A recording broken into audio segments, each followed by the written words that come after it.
কথাটা হচ্ছে যে 1857 যে এত বড় একটা ঘটনা ঘটবে এটার আলাদা করে প্ল্যানিং হয়েছিল কিনা। ঠিক, সেটাই আমার প্রশ্ন ছিল।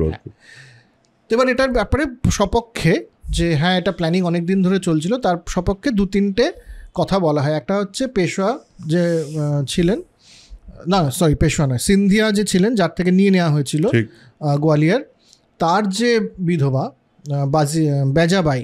বেজাবাই নাকি নিজে একটা কনস্পিরেসি বা ষড়যন্ত্র করছিলেন বা প্ল্যান করছিলেন 1833 থেকে, এরকম একটা কথা আছে। এবং তিনি নাকি নানা সাহেবের সাথেও যোগসাজশ স্থাপন করেন, অন্যান্য রাজাদের সাথে স্থাপনা করেন।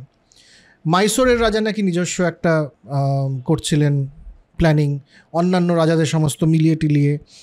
এমনও কথা হচ্ছিল যে বাজিরাও, মানে তখনও নানা সাহেব আসেননি, বাজিরাও এবং হোলকাররা মিলে একটা সৈন্য আসছে এবং তার জন্য প্রস্তুতি নাও, এবার একটা বড় অভ্যুত্থান হবে।